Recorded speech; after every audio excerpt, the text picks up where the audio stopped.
에베소서 3장 12절 말씀을 좀 읽고 또 주님 주시는 은혜를 나누도록 하겠습니다.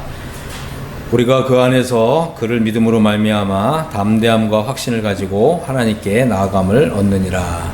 사도 바울은 그리스도를 믿는 이 복된 믿음을 가지고 있었습니다. 그리고 이 사도 바울의 믿음 안에는 이 5가지 진리의 기둥이 있었습니다. 그것은 첫째, 우리는 거듭난 사람이다. 둘째, 우리는 영원 속죄를 받은 사람이다. 셋째, 우리는 하나님의 의를 받아서 의로워진 사람이다.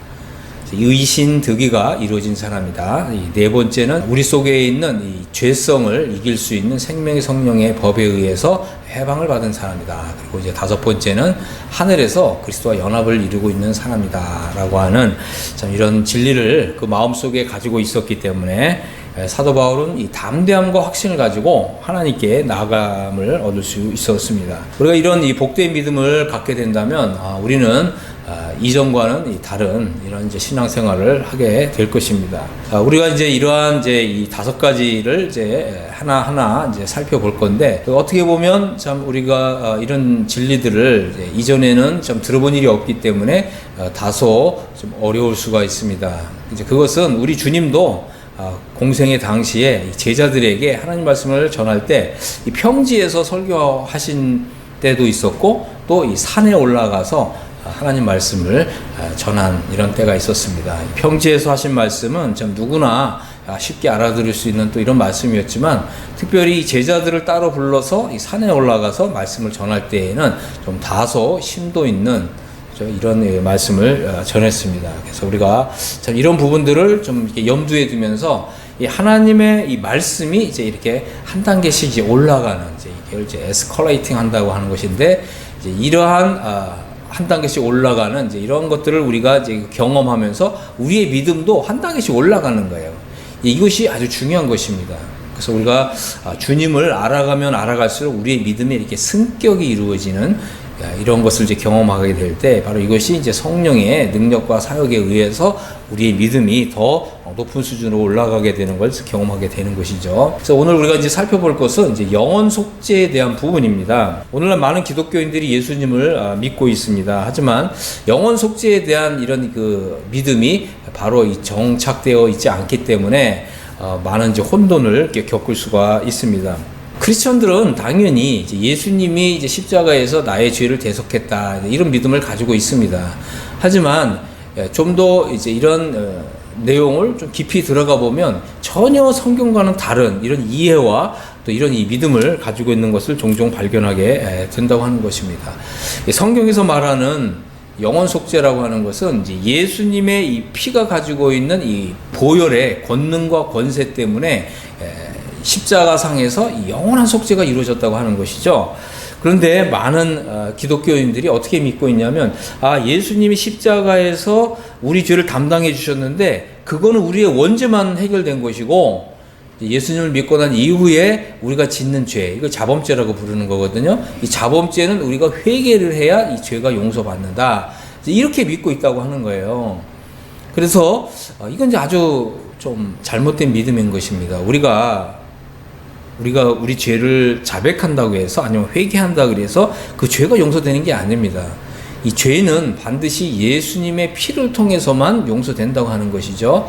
그래서 많은 분들이 그런 믿음을 가지고 있고 그런 믿음을 고백을 하는데, 우리가 한번 질문을 해보는 거죠. 그러면 만일 당신이 자범죄를 회개해야 된다 그랬는데, 당신은 그러면 지금까지 예수님 믿고 난 이후에 지은 모든 자범죄를 다 회개했냐?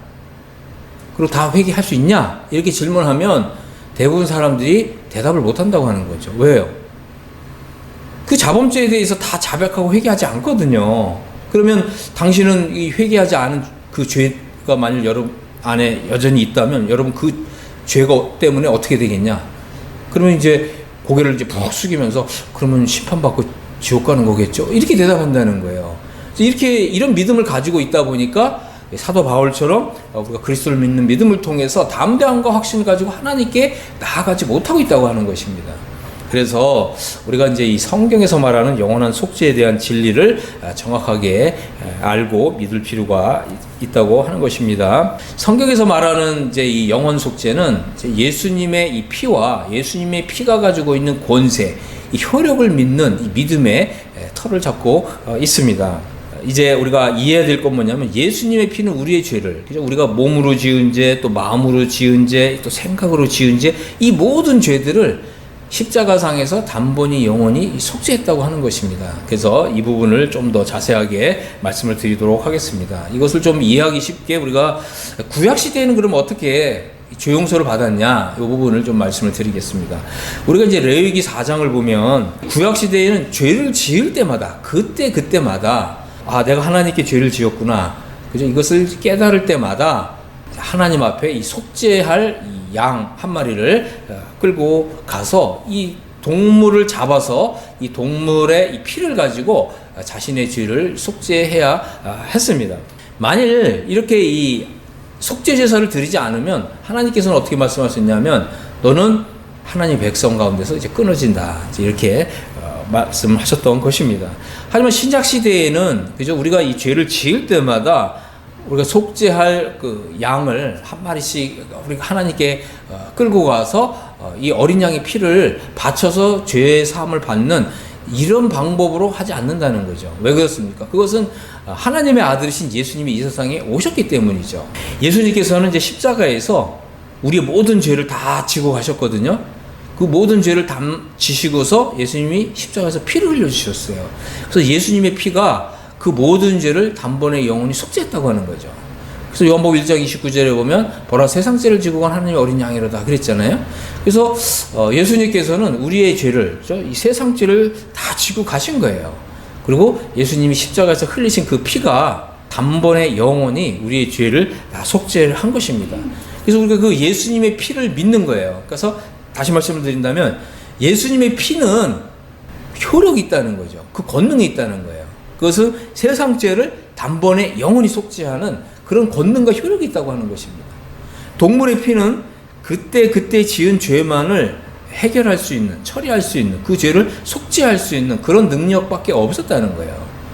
그 동물의 피가 가지고 있는 효력은 그때마다 죄를 처리하는 그런 정도의 효력밖에 없었다고 하는 거죠. 하지만 하나님의 아들께서 오셔서 십자가에서 흘려주신 그 피는 우리의 죄를 단번에 영원히 속죄했다고 하는 것입니다. 그래서 우리가 이것을 믿을 때 영원한 속죄가 이루어진다고 하는 것입니다. 영원한 죄사함이 이루어진다고 하는 것입니다. 그러면 이제 왜 이런 차이가 발생하냐, 그죠? 이것은 바로 동물의 피가 가지고 있는 가치와 효력이 그거밖에 되지 않는다는 거죠.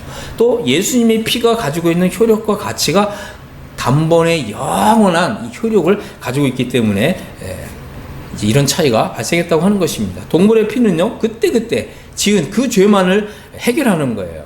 그 정도만큼만 가치가 있고 그 정도만큼만 효력이 있다고 하는 거죠. 하지만 예수님의 피는 동물의 피보다 더 월등하다는 거예요. 동물의 피와 예수님의 피의 차이가 이런 어마어마한 차이가 있는 것입니다. 마치 우리가 예수님의 그 피를 믿고서 그 피의 효력을 믿고서 또다시 죄를 지었다 그래서 만약 그 죄를 또다시 예수님이 십자가에서 피를 흘려주셔야 된다고 말할 것 같으면 그러면 그것은 예수님의 피나 동물의 피나 똑같다는 거죠. 가치와 그 효력이. 그러니까 그것은 성경에서 말하는 진리가 아니라고 하는 것입니다. 예수님의 피는요, 우리가 지은 과거죄, 현재죄, 미래죄까지 단번이 영원히 속죄하는 것입니다.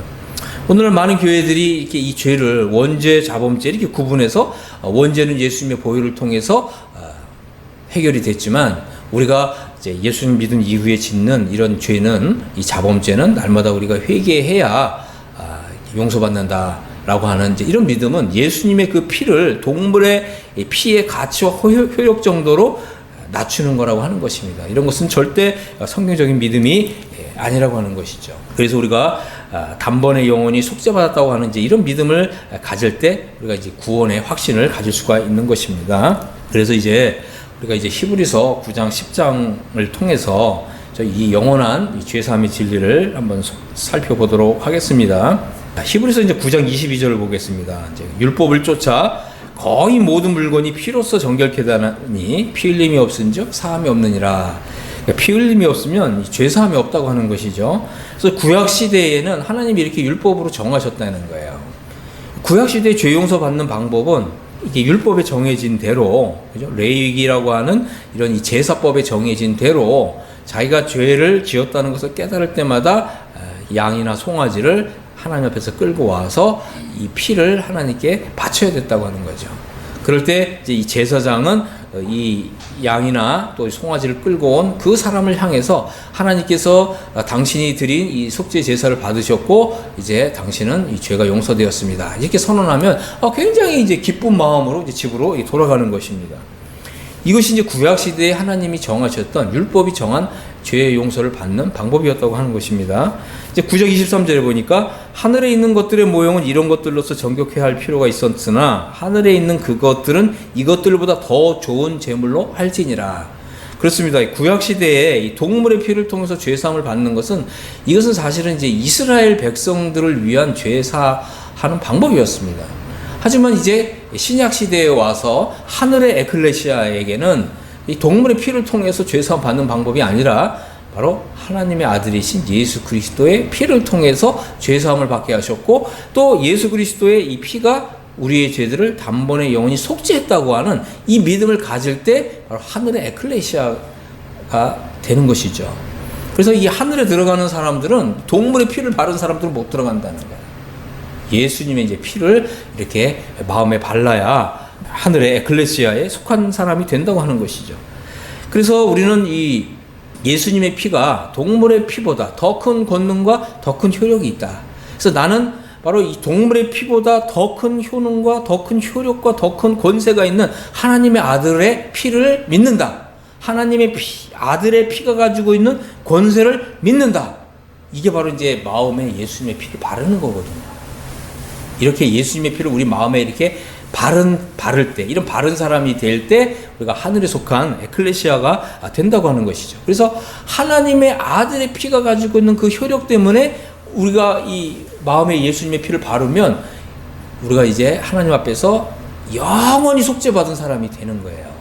이것이 하나님께서 이 신약 시대에 우리에게 주시는 더 큰 은혜요, 더 큰 은총인 것입니다.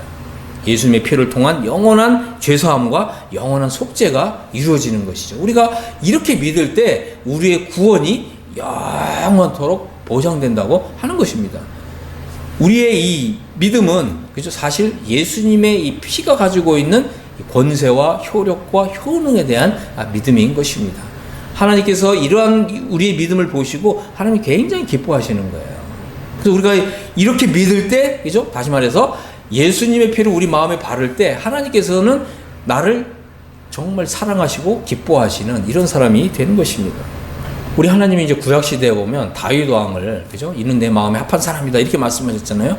신약 시대에 우리가 예수님의 피를 이렇게 마음에 바르면 이 사람은 내 마음에 합한 사람이다. 아멘. 이렇게 선언하시는 거예요. 그러니까 이 신약 시대에는 하나님의 이 더 큰 은혜와 은총이 있는 것입니다. 자, 그래서 우리가 개인적으로 나는 이제 하나님의 아들의 피를 내 마음에 발랐고 나는 영원한 죄사함을 받은 사람입니다. 우리가 이런 믿음을 가져야 된다고 하는 것입니다. 아멘.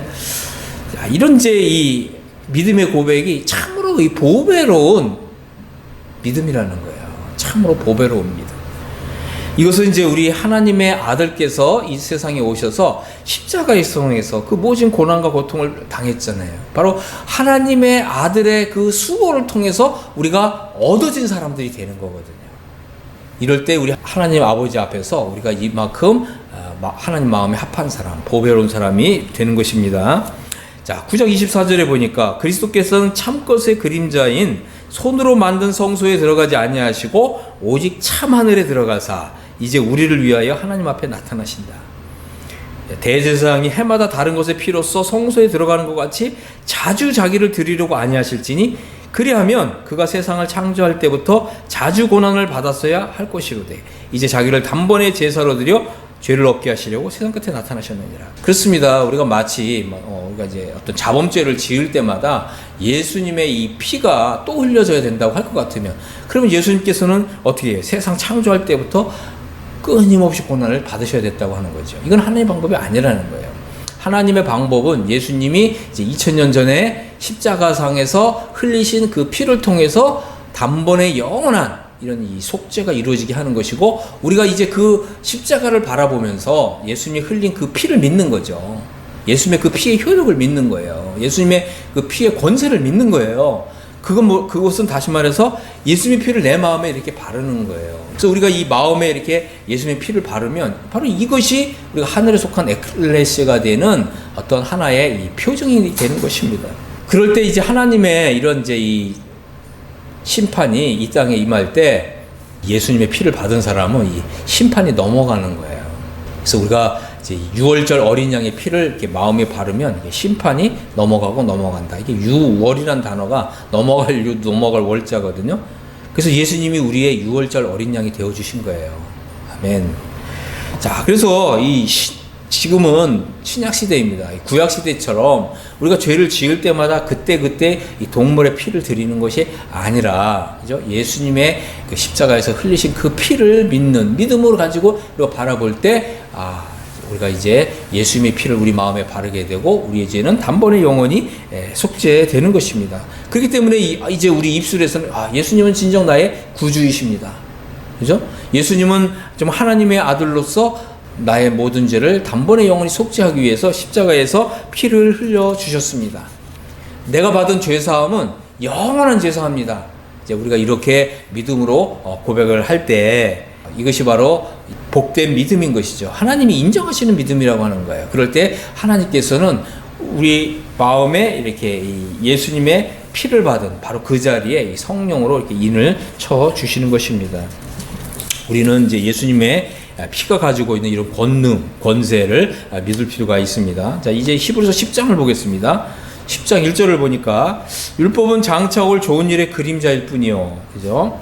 참 형상이 아니므로 해마다 늘 드리는 같은 제사로는 나온 자를 언제나 온전하게 할 수 없느니라. 그렇습니다. 율법 아래에서 동물의 피로 속죄 제사를 드리는 일은 매년 한 차례씩 진행되었다는 거예요. 왜 그럼 매년 한 차례씩 해야 되냐? 이것은 이 동물의 피를 통해서 드리는 제사가 그 제사를 드리는 사람을 온전하게 할 수 없었기 때문에 그렇다고 하는 거예요. 그렇기 때문에 매년 반복되어야 했다고 하는 것입니다. 하지만 우리가 이제 예수님의 피를 통해서 이루어진 영원한 속죄를 믿음으로 이제 내 마음에 이제 이렇게 믿게 된 사람은 우리가 예수님의 피를 통해서 예수님의 그 피의 가치만큼 예수님의 피의 그 권능을 입고서 하나님 앞에 서게 되는 거거든요. 그렇기 때문에 우리가 하나님 앞에서 온전하게 된다고 하는 것입니다. 10장 2절 그렇지 아니하면 섬기는 자들이 단번에 정결하게 되어 다시 죄를 깨닫는 일이 없으리니 어찌 제사 드린 일을 그치지 아니하였으리요. 그래서 만일 이제 우리가 이 동물의 피로 제사를 통해서 단번에 영원히 정결하게 되었다고 할 것 같으면 제사 드리는 일을 그친다는 거죠. 하지만 그럴 수 없다는 것입니다. 동물의 피는 그런 이 효능과 가치가 없다는 거예요. 그런 효력이 없다고 하는 거예요. 그러나 하나님의 아들 예수 그리스도의 피는 우리의 이 양심을 단번에 영원히 정결하게 만들고 우리가 하나님을 담대함과 확신을 가지고 믿고 섬길 수 있게 해준다고 하는 것입니다. 이것이 바로 예수님의 피가 가지고 있는 효력과 가치라고 하는 것입니다. 10장 3절에 그러나 이 제사들은 해마다 죄를 기억하게 하는 것이 있나니 이는 황소와 염소의 피가 능히 죄를 없이 하지 못함이라. 그렇습니다. 이 동물의 피로 드리는 제사는 죄를 결코 없애하지 못했다는 거죠. 우리의 이 죄를 없이 하는 것은 바로 예수님의 피입니다. 예수님의 피가 이렇게 내 마음에 발라지게 되고 예수님의 피의 가치의 이 효력과 권능과 권세를 믿게 되면 우리의 이 마음에서 우리의 이 머리끝부터 발끝까지 이 죄가 그냥 눈 녹듯이 사라지는 거예요. 예수님의 피를 정말 내 마음에 바르기 전에는 머리끝부터 발끝까지 그저 이 주홍 같은 컴컴하고 아주 이 검은 이런 이 죄가 나의 이 머리부터 발끝까지 이렇게 둘러싸고 있었는데 이 예수님의 피가 나의 죄를 단번에 영원히 속죄했다라고 하는 이 믿음을 갖는 순간 우리는 머리끝부터 발끝까지 이 죄가 그냥 눈 녹듯이 사라지게 되는 거예요. 그리고 하나님 앞에서 정말 정결하고 깨끗한 존재가 되는 거예요. 왜 그랬습니까? 바로 예수님의 피가 그런 효능과 효력이 있기 때문이죠. 그리고 그 예수님의 피의 효력과 그 권능과 그 가치를 믿기 때문에 그런 것입니다. 그렇기 때문에 우리가 이제 이 선한 양심, 깨끗해진 양심을 가지고 살아계신 하나님을 이제 섬길 수가 있는 것입니다. 우리가 하나님을 섬기는 것은 이제 이렇게 깨끗하고 담대하고 확신을 가지고 하나님을 섬기는 거지, 내 죄가 깨끗하게 됐는지 깨끗하게 되지 않았는지, 과연 내가 이 죄를 다 회개했는지 회개하지 못했는지, 이런 이 두려움을 가지고서 하나님을 섬기는 것이 아니라고 하는 것입니다. 저는 여러분들이 정말 오늘 예수님의 피를 여러분의 이렇게 마음에 바를 수 있게 되기를 바랍니다. 예수님의 피는요, 이게 원죄, 자범죄 다 깨끗하게 합니다. 모든 죄를 깨끗하게 합니다. 용서받지 못할 죄가 없는 것입니다. 우리가 생각할 때, 난 이 죄는 정말 하나님 날 용서하지 못할 거야. 아닙니다. 예수님의 피는요, 정말 그 검은 그 죄도 눈 녹듯이 그냥 다 녹여버립니다. 그래서 예수님의 피를 마음에 바른 사람은 하나님 앞에서 정말 흰눈처럼 깨끗해지게 되는 것입니다. 10.5절을 보겠습니다. 그러므로 주께서 세상에 임하실 때에 이르시되 하나님이 제사와 예물을 원하지 아니하시고 오직 나를 위하여 한 몸을 예비하셨도다.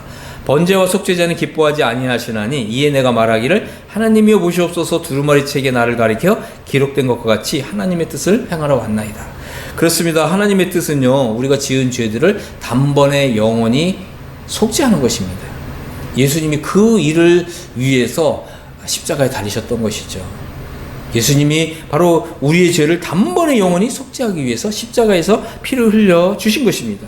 그렇기 때문에 우리가 예수님의 피의 그 효력을 믿는 사람은 하나님 앞에서 이 죄가 깨끗하게 다 씻겨졌고 그 눈처럼 다 녹아버렸기 때문에 이제 우리 신분이 바뀌어요. 여러분 이거를 아셔야 됩니다. 예수님의 피를 이제 마음에 이렇게 바른 사람은 신분이 바뀌어요. 죄인의 신분에서 이제 의인의 신분이 됩니다. 하나님은 더 이상 예수님의 피를 바른 사람을 죄인으로 보시지 않아요. 다시 말씀을 드리겠습니다. 예수님의 피를 이렇게 마음에 바른 사람은 죄인이 아니라 이제 성도가 됩니다. 하나님 앞에서 깨끗하고 거룩해진 사람이 되는 것입니다. 그래서 예수님의 이 피의 효력을 믿는 사람은 하나님 앞에서 더 이상 죄인이 아니에요. 죄인은 지옥 갑니다. 하지만 이제 우리가 신분이 바뀌어서 이제 하나님 앞에서 의인이 되는 거예요. 성도가 되는 것입니다. 그래서 성도라는 말은 뭐냐면 예수님의 피를 마음에 바른 사람이다라고 하는 뜻이고, 하나님이 이 사람을 보실 때 죄인으로 보시지 않는다. 깨끗해지고 거룩해진 사람으로 보신다. 바로 이것이 우리가 이제 성도가 되었다고 하는 이러한 뜻입니다. 성도가 되었다는 말은 영원한 속죄가 이루어진 사람이다. 이런 뜻입니다. 저는 여러분 모두가 오늘 성도가 되시기를 예수님의 이름으로 축복합니다. 아멘.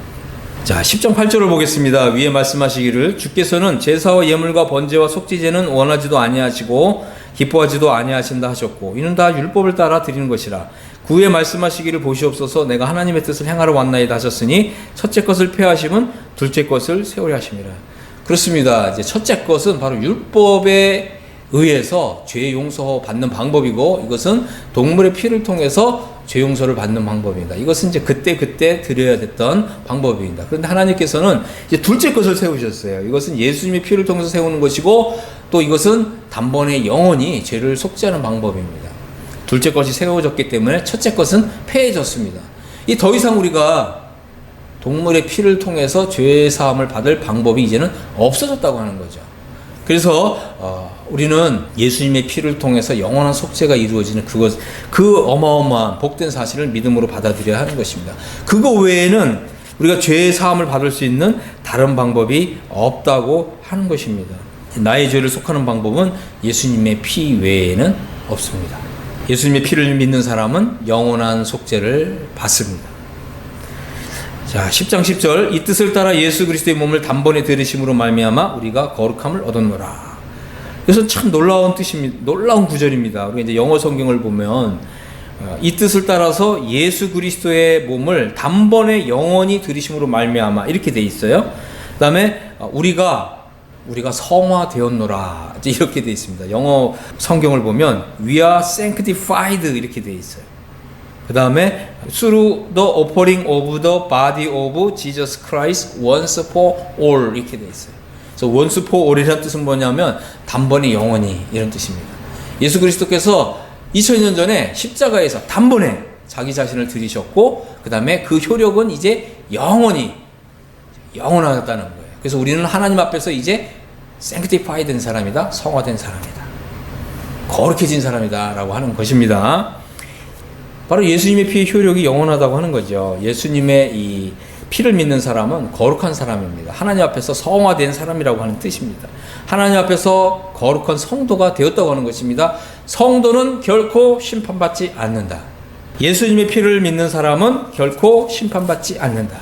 예수님의 피를 마음에 바른 사람은 영원히 구원받은 사람이다 라고 하는 뜻입니다. 할렐루야.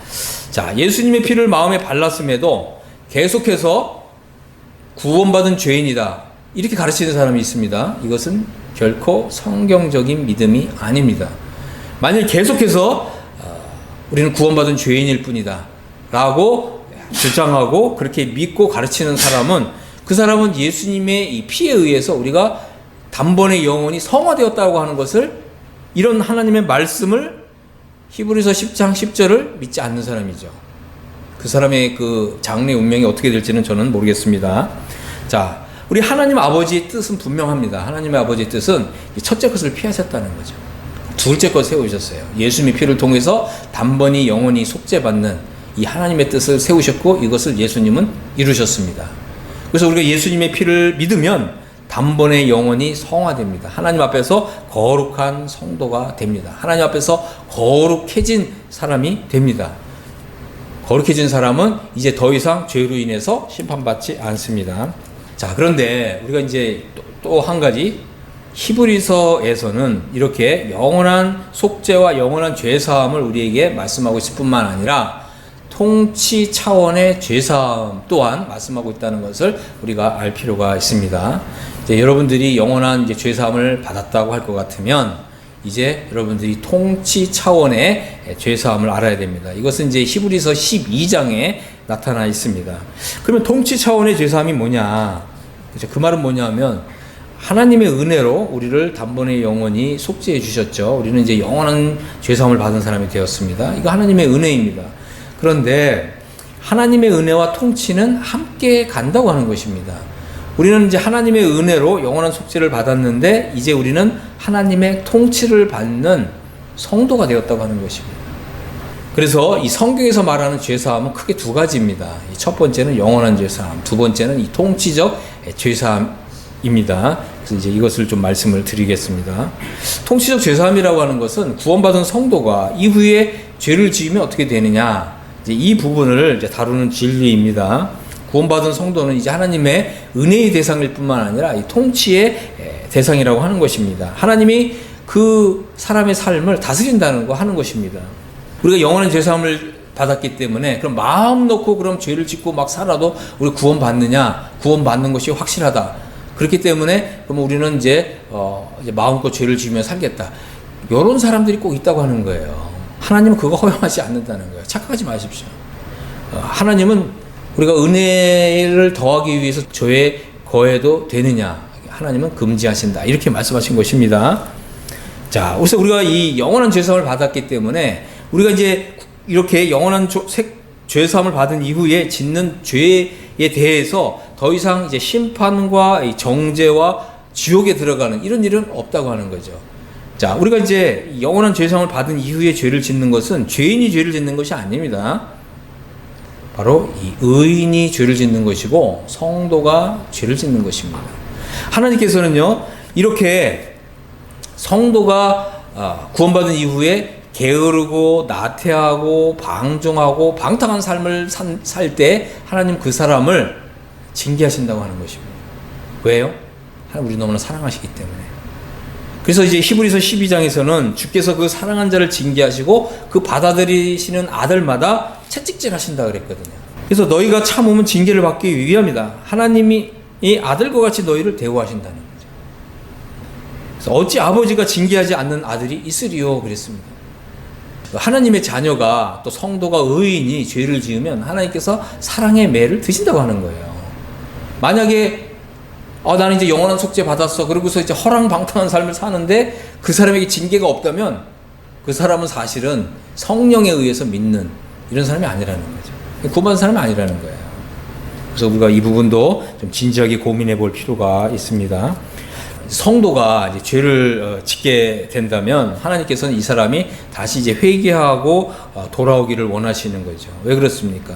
하나님이 이제 이 사람에게 거룩한 삶을 살 수 있는 이런 두 번째 기회를 주시는 거예요. 왜 그렇습니까? 우리가 구원받았다고 해서 이게 전부가 아닙니다. 구원은요, 어떤 성도는 장래에 이제 우리 주님 구주 예수 그리스도 영광스러운 나라에 들어가게 되면 어떤 사람은 정말 상을 받고 칭찬을 받고 면류관을 받지만 어떤 사람은 주님께로부터 이 책망을 받는 거예요. 그래서 우리 주님은 뭐라고 하셨냐면 내가 그 영광의 천사들과 함께 올 때 내가 참 이 사람을 부끄러워하리라, 그런 말씀도 하셨거든요. 그래서 우리가 이제 성도가 성도답게 살아야 되는 것입니다. 성도가 이 죄인답게 죄인처럼 살게 되면 우리 주님이 부끄러워하신다는 거예요. 그래서 우리가 이제 구약 성경에도 이런 사례가 있잖아요. 그러니까 예를 들자면 아브라함이 있고 롯이 있거든요. 롯은 소돔과 고모라 땅에 살았지만, 그죠? 그리고 또 그의 어떤 이제 이 믿음, 신앙이 아주 형편없었지만 그럼에도 불구하고 성경은 이 사람을 의인이라고 부르고 있습니다. 그러니까 이 롯과 같이 산 사람도 구원은 받는다는 거예요. 왜 그렇습니까? 이게 바로 예수님의 피의 효력이거든요. 그러나 이 롯은 부끄러운 구원을 받는다는 거죠. 아브라함과 같이 이렇게 하나님을 평생 동안 믿음으로 경외하고 공경하는 삶을 산 사람은 영광스러운 구원에 들어가게 된다고 하는 것입니다. 하나님 나라에 넉넉히 들어가는 사람이라는 거죠. 그래서 이 하나님께서는 구약 시대부터 이렇게 영광스러운 구원에 들어가는 사람, 부끄러운 구원에 들어가는 사람, 이것에 대한 분명한 교훈을 남겨두신 것입니다. 그렇기 때문에 우리는 영원한 속죄를 받았다고 해서 우리의 삶을 게으르고 방종하고 방탕하고 육신적인 삶으로 맞춰서는 안 된다고 하는 것입니다. 이런 삶을 살다가 우리의 믿음이 회복되지 못하고 죽은 사람은 정말 우리 주님 나라에서 부끄러움을 당하게 되고 부끄러운 구원에 들어가게 된다고 하는 사실을 우리 마음에 좀 새길 수 있게 되기를 바랍니다. 그래서 영원한 속죄 받은 사람이 다시 죄를 짓는다고 해서 우리가 다시 죄인 되지 않는다. 또 두 번째, 영원한 속죄를 받은 사람이 죄를 짓는다고 해서 다시 지옥 가는 이런 신분으로 떨어지지 않는다. 이것은 예수님의 피가 가지고 있는 효력 때문이다라고 하는 것입니다. 그래서 만약 우리가 이제 구원받은 이후에 죄를 지었다면, 그죠? 그 죄는 나를 다시 죄인 만들거나 아니면 나를 지옥 가게 만들지 않는다라고 하는 것입니다. 하지만 이 죄는 하나님과 우리 사이에 이게 먹구름이 끼게 하는 거죠. 하나님과 우리 사이에 친밀한 사귐이나 어떤 교통이 일어나지 않는다고 하는 것입니다. 그렇기 때문에 우리의 기도가 하나님께 상달되지 않는다고 하는 거죠. 심지어는 하늘로부터 내려오는 이 온전하고 좋은 선물도 막히게 된다고 하는 것입니다. 사실 우리가 이제 신앙생활을 잘 할 수 있는 그 비결은 뭐냐면 하늘로부터 우리 하나님 아버지께로부터 주어지는 이 온전한 선물, 정말 이 좋은 선물을 또 신령한 복을 이렇게 풍성하게 받을 때 우리가 신앙생활을 잘 할 수 있는 것인데 이게 막히는 거예요. 이 죄가 이러한 하나님과의 친밀한 관계를 방해한다고 하는 것입니다. 그렇기 때문에 우리는 우리의 삶에 있어서 어떤 이제 문제가 생기는 거죠. 뭔가 일이 잘 안 풀리는 거예요. 그리고 뭔가 갑갑하고 답답한 이런 상황이 펼쳐진다고 하는 거죠. 그럴 때 우리는 어떻게 해야 됩니까? 하나님께로 다시 돌아와야 되는 거죠. 그리고 정말 우리가 골방에서 하나님, 정말 제가 이러한 부분에 있어서 잘못 행했습니다. 그리고 우리가 이제 하나님 앞에서 자백하고 회개하는 거예요. 그럴 때 하나님과의 친밀한 관계가 회복되는 것입니다. 그럴 때 하나님께서는 우리에게 두 번째 기회를 주시는 거죠. 우리는 죄를 짓는 일을 두려워해야 합니다. 왜냐하면 우리가 지은 죄의 성격과 또 이 특징에 따라서 징계가 있기 때문에 그렇습니다. 그래서 가벼운 죄를 지었다면 가벼운 징계가 있을 것이고 또 큰 죄를 지었다면 또 큰 징계가 있습니다. 그래서 이 징계가 오기 전에 우리가 먼저 하나님 앞에 나아가서 죄를 자백하고 하나님 앞에서 우리의 이 죄에 대한 용서를 구할 필요가 있습니다. 이것이 이제 요한일서 1장에서 우리가 우리 죄를 자백하면 저는 미쁘시고 오로사 우리를 모든 불의에서 깨끗하게 해주신다고 하는 이런 말씀인 것입니다. 우리가 이제 죄를 용서해 주시는데 우리가 한 가지 또 알아야 될 것은 우리 죄가 지은 이 죄의 어떤 영향력이라는 게 있거든요. 이거에서 따라서 징계가 있을 수가 있다라고 하는 것입니다. 그래서 우리가 한번 다윗 왕을 한번 생각해 보겠습니다. 다윗 왕은 좀 하나님의 마음에 합한 사람이었지만 이 다윗이 이제 밧세바라고 하는 다른 사람의 아내를 취했잖아요. 그리고 그 남편을 또 이 죽이는 살인 교사죄까지 지었잖아요. 이게 얼마나 참 나쁜 행실입니까? 얼마나 정말 끔찍한 죄입니까? 그런데 이제 하나님께서 이 다윗의 죄를 용서해 주셨다는 거죠. 근데 우리가 잊지 말아야 될 것은 뭐냐면 하나님이 다윗의 죄는 용서해 주셨는데 하나님이 징계하셨다는 거예요. 다윗은 어떤 징계를 받았습니까? 그 아들 4명이 죽었어요. 또 그 아들과 또 그 백성들은 공모해서 반란을 일으켰습니다. 또 이스라엘 백성들에게 또 질병이 임했습니다. 그래서 하나님은 그죠? 영원한 죄사함을 받은 사람들, 하나님의 성도, 하나님의 자녀가 된 사람들, 또 의인의 신분을 얻은 사람들이 죄를 지으면 죄는 용서하시지만 그 죄의 경중에 따라서 징계가 있을 수 있다. 그죠? 이 죄는 용서하시는데 징계가 있다. 이것을 바로 이 통치적 차원의 죄사함이라고 부릅니다. 그래서 구원받은 성도는 하나님을 경외하는 이런 삶을 살아야 합니다. 자, 이렇게 이제 이 통치적 죄사함을 허락하신 이유는 하나님 우리에게 이제 두 번째 기회를 주시기 위한 것이죠. 구원은 받았지만 하나님의 뜻을 떠나 사는 성도는 다시금 교회로 돌아와야 됩니다. 오늘날 많은 성도들이 이 교회를 떠나 있잖아요. 그리고 자기가 믿음이 지금 아무런 이제 문제가 없는 것이냐 생각하는데 그것은 다 착각입니다. 하나님의 교회로 돌아오십시오. 하나님의 이 신약 시대의 목표는 에베소서에서 보면 이제 이 교회를 물로 씻어서 말씀으로 깨끗하게 하시고 또 자기 앞에 영광스러운 교회로 세우는 거예요. 근데 이 성도가 교회를 떠나 있으면 어떻게 되겠습니까? 이것은 이제 이러한 하나님의 말씀을 분명히 불순종하는 것입니다. 그래서 우리의 구원은 이제 에베소서를 보면 이것은 개인적인 차원의 구원이 아니라 단체적인 차원의 구원, 교회적인 구원, 에클레시아의 구원이라고 하는 것입니다. 그래서 우리가 이제 영광스러운 교회를 세워지기 위해서는 여러분들 교회로 돌아오셔야 합니다. 아멘. 그래서 우리가 이제 하나님께서 이제 그리스도께서는 그 사랑하신 교회를 영광스러운 교회로 세우기를 원하시는 것입니다. 그리스도께서 사랑하신 교회, 우리가 이 교회를 사랑해야 합니다. 그리고 정말 우리의 남은 인생을 그죠? 그리스도께서 사랑하신 이 교회를 위해서 또 우리 주님을 위해서 우리의 남은 인생을 정말 불꽃처럼 열정적으로 살아야 합니다. 정말 영광스러운 교회로 세워지는데 우리의 혼신의 힘을 다해야 합니다. 이것이 이제 우리 하나님께서 기대하시는 바죠. 그래서 우리가 구원을 받을 때 영광스러운 구원을 받아야 합니다. 이제 이것이 하나님께서 우리에게 이 통치적 차원의 죄사함을 허락하신 이유입니다. 저는 이제 여러분들에게 지금 마지막으로 말씀을 드립니다. 그리스도께서 교회를 사랑하시고 자기의 목숨까지 내어주셨습니다. 그 보배로운 피를 흘려주셨고 그 보배로운 피를 통해서 우리에게 영원한 속죄를 이루어주셨습니다. 이제 하나님께서는 이제 바로 이 교회를 장래에 이제 영광스러운 교회로 세우시기 위해서 지금 물로 씻어 말씀으로 깨끗하게 하는 일을 하십니다. 그래서 우리 인생의 목표는 바로 이 교회를 영광스러운 교회로 세우는 이 일에 우리가 혼신의 힘을 다하는 것입니다. 이것이 바로 그리스도를 사랑하고 또 그리스도의 몸된 교회를 사랑하는 비결인 것입니다. 저는 여러분들이 다 이런 복된 믿음에 이룰 수 있게 되기를 예수 그리스도의 이름으로 축복합니다. 아멘.